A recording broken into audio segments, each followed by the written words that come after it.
तारीख 8 अप्रैल 2026। दुनिया ने सोचा युद्ध थम गया, लेकिन यह तो बस खूनी खेल का इंटरवल था। पाकिस्तान की मध्यस्थता में जिस सीज फायर पर मुहर लगी, उसकी स्याही सूखी भी नहीं थी कि लेबनान की धरती पर मिसाइलों की बारिश शुरू हो गई। सवाल उठ रहा है कि यह युद्ध विराम कहीं धोखा तो नहीं, क्योंकि यह महज इत्तेफाक नहीं है कि युद्ध विराम होते ही इजरायल ने लेबनान पर पिछले 44 सालों का सबसे भीषण हमला बोल दिया। तो क्या शांति के सफेद झंडे के पीछे ट्रंप और बेंजामिन ने महाविनाश का ब्लूप्रिंट तैयार कर लिया है? अब अगर ईरान लेबनान के लिए खड़ा होता है तो उसे विलन बनाकर 50% बचे हुए ईरान को भी खाक में मिला देगा अमेरिका। सवाल, युद्ध विराम के दिन ही इजरायल ने हमले शुरू क्यों किए? दूसरा सवाल, क्या अब ईरान के युद्ध विराम तोड़ने का इंतजार किया जा रहा है? तीसरा सवाल, क्या लेबनान के जरिए अमेरिका युद्ध में री एंट्री करने वाला है? ईरान ने बयान दिया है, लेबनान में हमले जारी रहे तो युद्ध विराम समझौते से अलग हो सकता है। इजरायल ने कहा है वो इजरायल में हिजबुल्ला के एक्शन को रोकने के लिए स्ट्राइक कर रहा है, जबकि अमेरिका ने कहा है युद्ध विराम सिर्फ ईरान में हमले रोकने के लिए था। मगर ईरान बौखलाकर हिजबुल्ला की मदद करता है या फिर पलटवार में इजरायल पर हमले करता है या फिर दूसरे प्रॉक्सी गुटों को हथियार सप्लाई करता है, तो अमेरिका इससे युद्ध विराम का उल्लंघन मानकर फिर से ईरान पर हमले कर सकता है। और इजरायल ने कासमिया ब्रिज पर मिसाइल स्ट्राइक की। यह ब्रिज लितानी नदी पर बना है, जो बेरूत से तायर को जोड़ता है। दक्षिणी लेबनान की लाइफलाइन कहा जाता है। यह ब्रिज टूटने से दक्षिणी लेबनान दूसरे हिस्सों से कट गया। हिजबुल्लाह का हथियार रूट तबाह हो गया। इस दौरान पुल से हिजबुल्लाह लड़ाके खदेड़ दिए गए। कासमिया पुल टूटने से समीकरण बदल गए। इजरायल लितानी तक बफर जोन बनाने जा रहा है। दक्षिणी लेबनान में आईडीएफ का दबदबा हो गया है। तायर और नकोरा में इजरायल की घेराबंदी है। लितानी तक इजरायल की कमांड पोस्ट है। अब सवाल ये कि ट्रंप को आखिर रणनीति बदलने की जरूरत क्यों पड़ी? इसकी पहली वजह है ट्रंप पर लगातार वैश्विक दबाव पड़ रहा था। दूसरी वजह है अरब देशों को लगातार आर्थिक नुकसान हो रहा था। तीसरी वजह है तेल के दाम बेहद तेजी से बढ़ते जा रहे थे। चौथी वजह है हॉर्मुज ब्लॉकेड की वजह ट्रंप को माना जा रहा था। पांचवी वजह है अमेरिका में लगातार ट्रंप का विरोध बढ़ता जा रहा था। और 44 साल बाद इजरायल ने लेबनान में इतने भीषण हमले किए हैं जिससे बेरूत में 92 लोगों की मौत हो गई। बालबेक में 18 लोग मारे गए। हरमेल में भी 9 लोग बमबारी में मारे गए, जबकि नबातिया में 28, आलेई में 17 लोगों की मौत हो गई। सिदोन में 17 लोग मारे गए और दक्षिणी लेबनान के तायर में 17 लोग इजरायल के हमले में मारे गए। मौत का आंकड़ा 254 पहुंच चुका है। तो युद्ध विराम से पहले उन्होंने बेंजामिन नेतन्याहू को फोन किया था।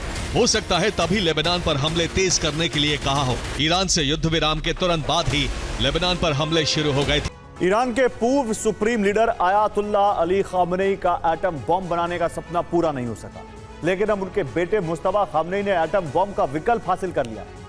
रूस ने कहा है कि हॉर्मुज स्ट्रेट अब ईरान के लिए एटम बॉम्ब है, जिसका टेस्ट भी किया जा चुका है और हॉर्मुज के दम पर ही ईरान पूरी दुनिया को झुका सकता है।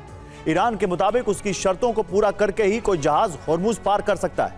ईरान हॉर्मुज तो खोलेगा, लेकिन उसका पूरा कंट्रोल अपने पास रखेगा। और खबर यह भी है कि एक दिन में सिर्फ 15 टैंकर ही हॉर्मुज पार कर सकेंगे, जबकि युद्ध से पहले 138 टैंकर जहाज हर दिन आवाजाही करते थे वहां से। रिपोर्ट के मुताबिक ईरान ने हॉर्मुज स्ट्रेट को नहीं खोला है। सभी देशों को IRGC की इजाजत लेनी होगी। हॉर्मुज में टोल वसूलने का प्लान भी तैयार है। ईरान ट्रांजिट फीस के नाम पर वसूली करेगा।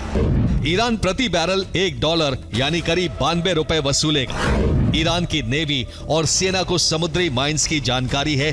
फीस लेकर माइंस से बचकर निकलने का रूट बताया जाएगा। और सीज फायर हो चुका है, लेकिन हॉर्मुज में पहली जैसी स्थिति नहीं। हॉर्मुज से पहले अब भी लंबी तेल टैंकर की कतार मौजूद है। टैंकर और जहाज हॉर्मुज के खुलने के इंतजार में। सबके सामने एक ही सवाल है कि हॉर्मुज में मौजूद माइन से बचकर कैसे सफर किया जाए। ईरान इसी का फायदा उठाएगा और मोटी फीस वसूल कर सेना बिना माइंस वाले रूट की जानकारी देगी। माइंस कहां कहां मौजूद हैं, इसकी जानकारी ईरानी सेना के पास है, इसलिए हॉर्मुज में सेफ रूट भी ईरान की सेना ही तैयार कर सकती है। ईरान की सेना के पास रूट की जानकारी है। माइन से कैसे बचे टैंकर, ये ईरान की सेना ही बताएगी और उसी के बाद वो आगे बढ़ सकते हैं। IRGC ने हॉर्मुज के लिए एक मानचित्र तैयार किया है, इसलिए अब हॉर्मुज में सेना से बात करके ही सफर किया जा सकता है। ईरान का होर्मुज पर माइंस के दम पर ही नियंत्रण है, इसलिए होर्मुज में सफर के लिए ईरान से संपर्क करना जरूरी हो चुका है। अगर ईरान को नजरअंदाज किया गया तो माइंस से धमाके हो सकते हैं। माइंस की वजह से ही ईरान के साथ होर्मुज की चाबी आ चुकी है। बुधवार को सिर्फ 4 जहाज को इजाजत मिली। सीज फायर के 24 घंटे तक होर्मुज नहीं खोला गया। और अरब देशों में होर्मुज के विकल्प की तलाश शुरू हो चुकी है। अरब देश समुद्री रास्ते से किनारा कर सकते हैं। तेल सप्लाई के लिए नई सड़कों का निर्माण हो सकता है। नए रेल ट्रैक बनाने का प्लान भी तैयार किया जा रहा है ताकि तेल की सप्लाई तेजी से हो सके। यूएई, सऊदी अरब जैसे देश नई पाइपलाइन बिछाने की प्लानिंग कर रहे हैं ताकि पहले के मुकाबले पाइपलाइन का बड़ा नेटवर्क तैयार किया जा सके।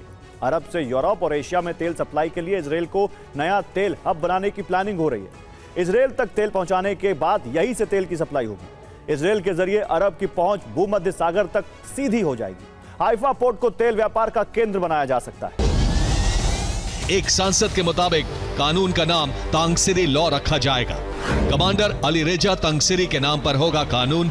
अमेरिका इजराइल को चिढ़ाने के लिए रखा जाएगा नाम।